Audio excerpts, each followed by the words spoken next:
E aí pessoal, tá vindo aí mais um vídeo aí do Professor Olavo para vocês curtirem e apoiem nosso canal, não é não, filhão? Pra mim, só pra mim, mas eu não tô mais fazendo, né? Qualquer um dia desses eu vou fazer. Isso aí. Hoje, de noite, pode ser, né? Já olha meu cucão. Mostra aí. Isso aí, gente, valeu, abraço. Abraço, tchau.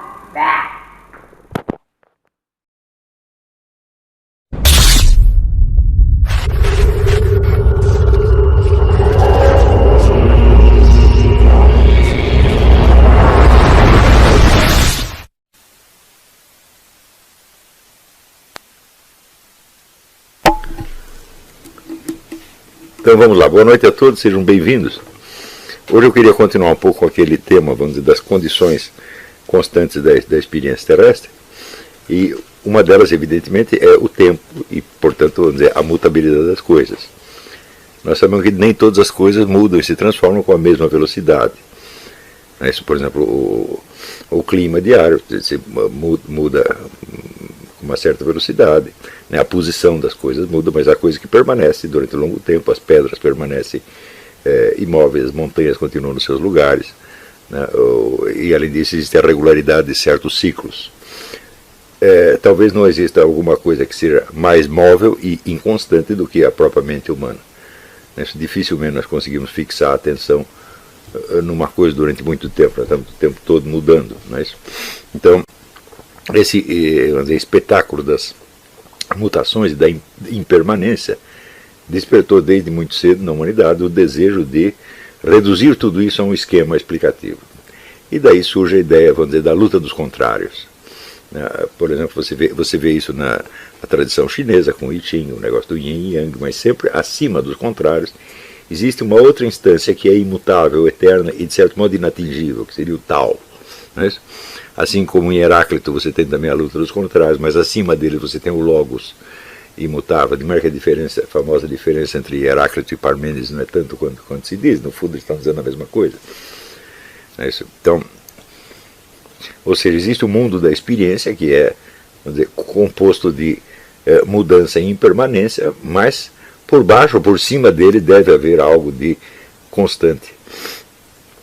Então, esta ideia dos contrários, ela tem o seguinte problema.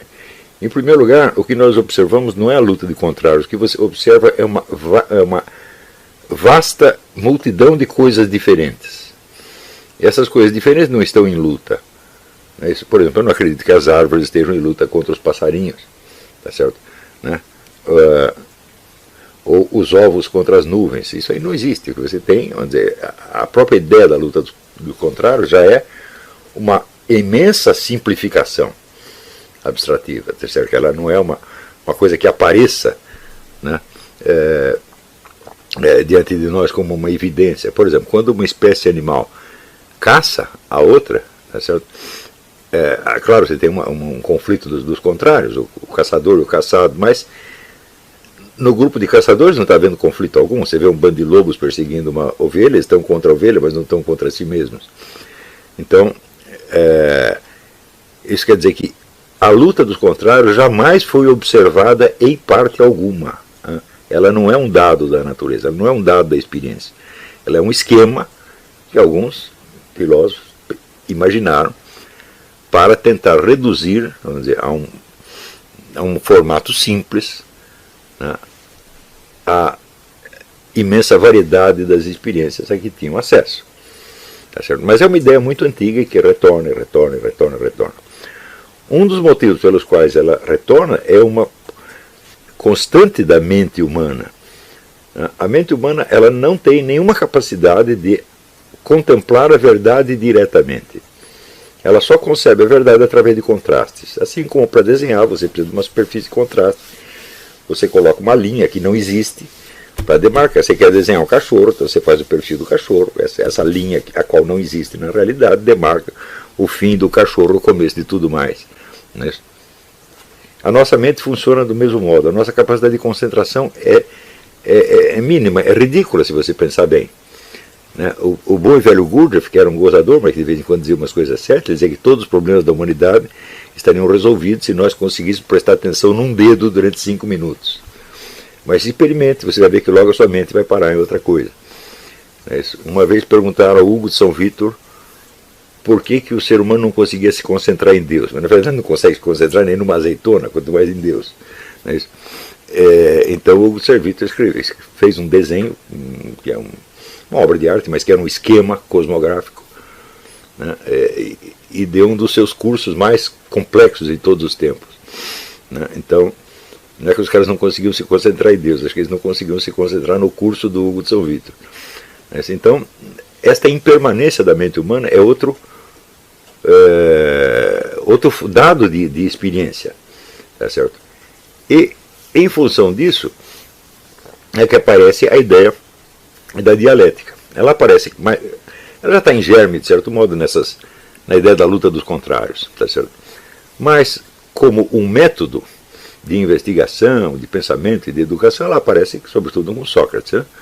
Nos diálogos socráticos. Então, você vê o contraste de várias ideias, a confrontação de ideias é vista como uma espécie de uma escalada, que através dos contrários você vai chegando a alguma coisa que está mais elevada e que está para além dos contrários e que na verdade é indizível e que o Sócrates acaba sempre expressando com uma figura, um mito, uma história, né? A própria a alegoria da caverna, o mito de Er que morre e volta à vida. Então, são histórias com as quais Sócrates ilustrava esse vislumbre de algo que está para além do mundo da mutabilidade. Então isso quer dizer que Platão entendia a dialética como uma espécie de ascese, um exercício ascético da mente que vai aos poucos superando o mundo da mutabilidade e da luta dos contrários até chegar a uma coisa mais elevada e mais constante. Tá certo? Então isso aí já está plenamente desenvolvido, essa técnica já está plenamente desenvolvida nos diálogos platônicos, os quais tomam a forma do diálogo precisamente porque o fio condutor é a dialética, isso é a confrontação entre ideias ou visões diferentes, tá certo? Para chegar a alguma coisa mais profunda. Mas quem de fato codificou a dialética foi Aristóteles, evidentemente, no livro Os Tópicos e também nos livros de lógica analítica, que é as analíticas, né? Então, Aristóteles entendeu uma coisa muito importante, quer dizer que toda investigação filosófica, ela sempre parte de alguma discussão já existente. Quer dizer, você não investigaria nada se houvesse, vamos dizer, uma crença pública uniforme a respeito de alguma coisa. Por exemplo, todo mundo acredita que 2 mais 2 é 4, por isso mesmo ninguém vai investigar se não são 5 ou 6. Mas, com relação à multidão de questões, existe uma multiplicidade de opiniões ou visões diferentes. E qualquer questão que nós chegamos a perceber sempre tem uma história. Quer dizer, alguém já disse alguma coisa. Tá certo? Então, ele acreditava que o começo da investigação é saber o que as outras pessoas já disseram a respeito. E daí você tem, então, uma multiplicidade de opiniões divergentes e conflitantes. Tá certo? E este é o ponto de partida. O que fazer com esta multiplicidade? Aristóteles diz, bom, a primeira coisa é fazer aquilo que é próprio do sábio, que é colocar em ordem. Ou seja, você tem aparentemente uma mixórdia de opiniões, mas essa mixórdia talvez não seja tão confusa quanto parece no primeiro momento. Se você conseguir articular essas diferentes opiniões umas com as outras, classificando-as de acordo com o quê? De acordo com a própria estrutura do ser. Ou seja, nem todas as opiniões estão falando sobre o ser de um mesmo ponto de vista, sob um mesmo aspecto e assim por diante. Então, classificar do que precisamente estas proposições diferentes estão falando. Essas opiniões são a respeito de quê? Se você tem certeza que são opiniões divergentes sobre um mesmo objeto, ou talvez sejam aspectos diferentes do mesmo objeto. Então, a primeira coisa é limpar os equívocos de linguagem. Isso? Então, é por isso que o estudo da lógica de Aristóteles começa com os livros sobre a linguagem, como da interpretação. Não é isso? E ali você vai ver que a primeira coisa era afastar os equívocos puramente verbais. Então Aristóteles classificava as palavras em 3 tipos: homônimas, parônimas, homônimas, sinônimas e parônimas. O homônimo é quando 2 coisas diferentes têm o mesmo nome. Por exemplo, um gato, animal, e uma instalação ilegal da corrente elétrica. Ambos são gatos. Não é isso? Uma outra coisa é quando são... esse é o caso em que são homônimos. Às vezes são sinônimos. Quer dizer, uma mesma coisa tem vários nomes. Tá certo? Então precisa averiguar, afastar os equívocos que podem surgir dos homônimos e dos sinônimos. Parônimo é quando uma palavra é derivada de outra, como por exemplo livro e livraria. E em terceiro lugar, em quarto lugar, seria preciso ver o seguinte, uma coisa que ele chamava transitividade das proposições. Ele diz: o que você diz a respeito de um objeto, tendo em vista o gênero dele, se aplica a outros do mesmo gênero. Não é isso? Mas, além do gênero, existem espécies diferentes. Então, por exemplo, se existe uma divergência de opinião, essa divergência é sobre o gênero ou sobre a espécie. Ou seja, as pessoas estão dizendo que esse objeto pertence a gêneros diferentes, ou que, pertencendo ao mesmo gênero, tá certo? Pertence a espécies diferentes dentro do mesmo gênero. E assim por diante. Então, essas seriam as providências preliminares de qualquer discussão. Então, com isso, você já começava a classificar as diferentes opiniões e que já começavam a parecer não tão diferentes assim. Em segundo lugar, você tinha que ver o que eles estavam predicando exatamente. Quer dizer, afastar das diferenças puramente verbais, né? Eles estão falando do quê? Então aí aparece o que Aristóteles chama os predicáveis, quer dizer, 4 coisas que você pode dizer a respeito do que quer que seja. E essas coisas são: primeiro, a definição. Você pode estar dando uma definição de um objeto. A definição consiste em articular o gênero que ele pertence com a diferença que existe entre esta espécie e outras espécies dentro do mesmo gênero. Por exemplo, um animal racional. O gênero animal e espécie é racional. Não é isso? Então, a diferença racional separa o homem dos outros animais. A segunda coisa que você pode estar predicar é apenas o gênero, sem a diferença. Se você disser que o homem é um animal, está certo. Se você disser que o homem é um animal racional, também está certo, mas não é a mesma coisa. Em terceiro lugar, você pode estar falando de uma propriedade. Propriedade é um traço do objeto que não faz parte da sua definição, mas deriva dela como consequência. Por exemplo, da definição de homem, não faz parte a ideia de que o homem pode praticar arquitetura, por exemplo. Mas essa é uma decorrência. Ele sendo um homem um ser racional, ele pode fazer isso, mas ele termina na arquitetura. Tá certo? Então isso é uma propriedade do ser humano. E por fim, você pode estar predicando um acidente, quer dizer, algo que pode acontecer àquele objeto ou não acontecer. Se você diz, por exemplo, que uma pessoa ficou doente, bem, ficar doente é uma propriedade do ser humano, mas estar doente nesse momento não é. Então é um acidente. E assim por diante. Então, se você pegar as várias proposições que vieram parar na sua mão, você vai ver que, afastando as diferenças verbais, tá certo? Podem ainda sobrar estas 4 diferenças. O indivíduo está falando de um gênero, de uma definição, de uma propriedade ou de um acidente. Quando você faz isso, essas várias proposições já começam a se encaixar umas das outras. Tá certo? E em terceiro lugar, você precisaria ver especificamente o que a opinião referida aborda no seu objeto. E daí surgem as categorias. Categorias são 10 tipos de coisas que você pode dizer a respeito do que quer que seja. Tá certo? Então, cada uma delas pode ser objeto de uma definição, de uma predicação de gênero, de uma propriedade ou de um acidente.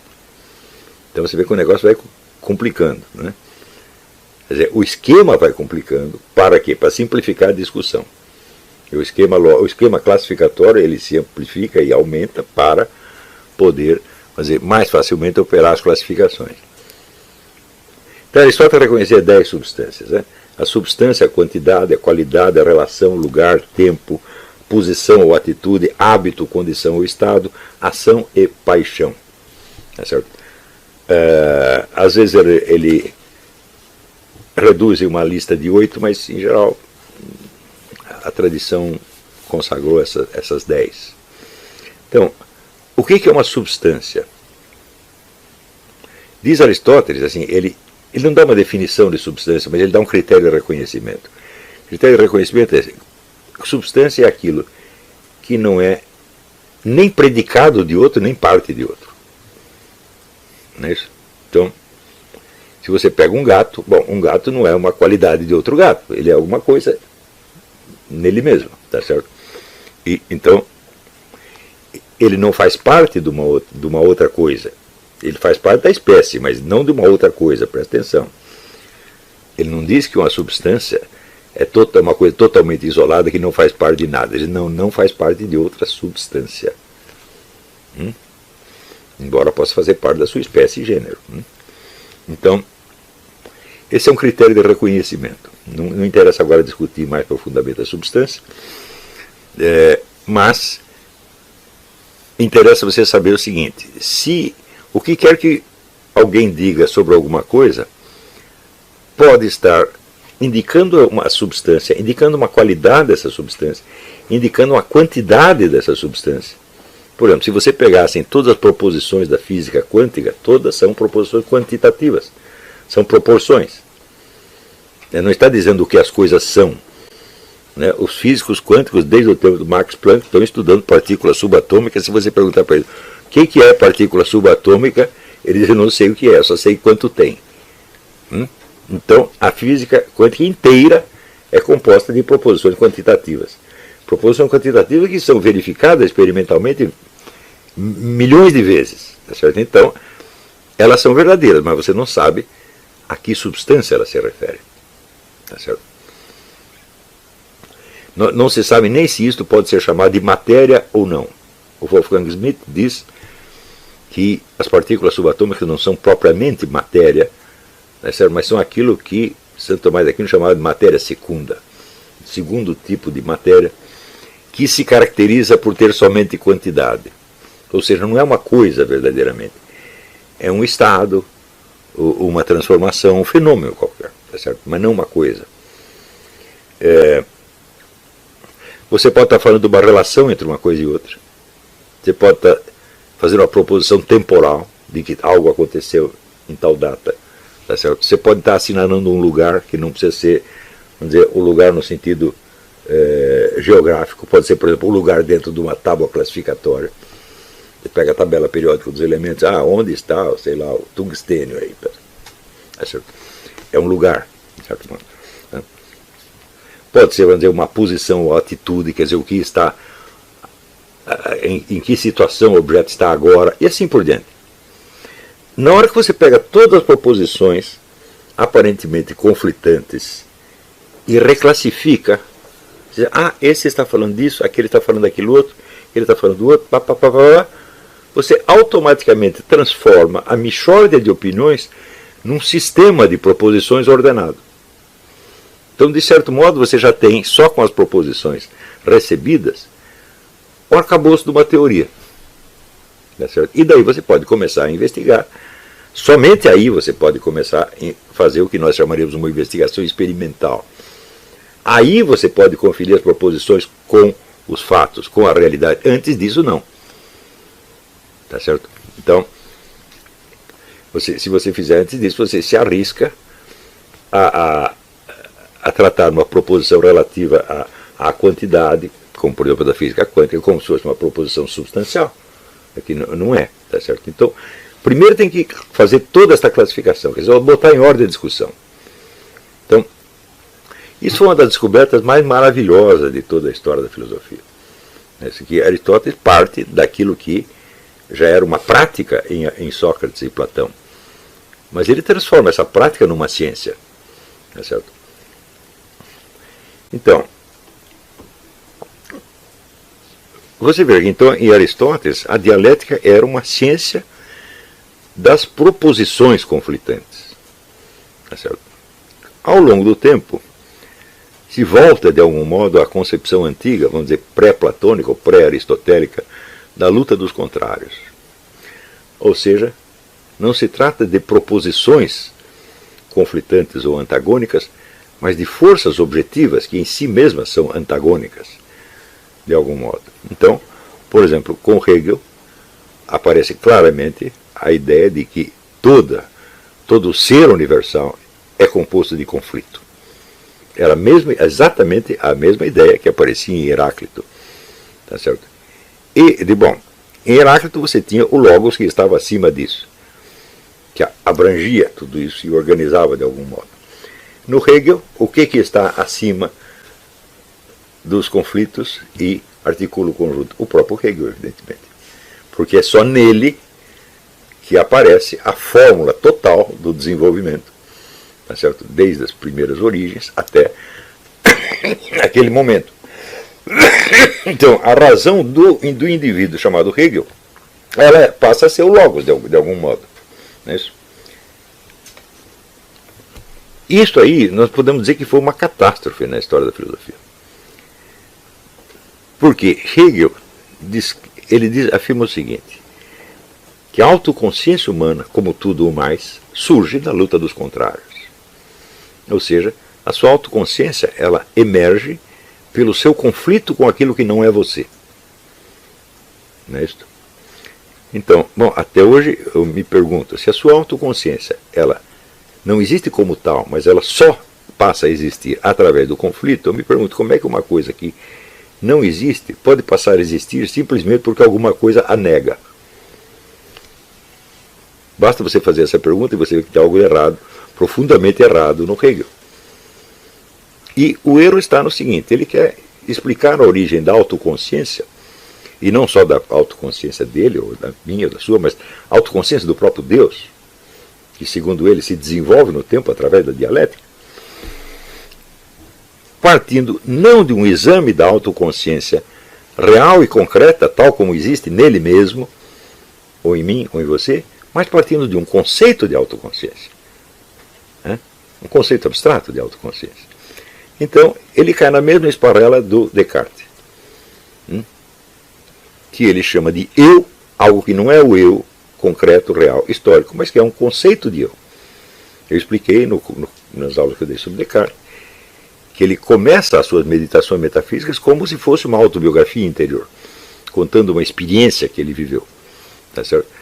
Mas que ali pelo capítulo 3 ele já esqueceu isso e começa a falar de um eu abstrato, universal, um eu qualquer, tá certo? Que seria todos os eus.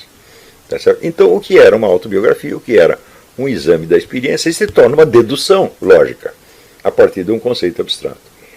E Hegel faz exatamente a mesma coisa. Você pode procurar em toda a obra de Hegel, você não vai encontrar uma única autoanálise da formação da autoconsciência de Georg Friedrich Hegel.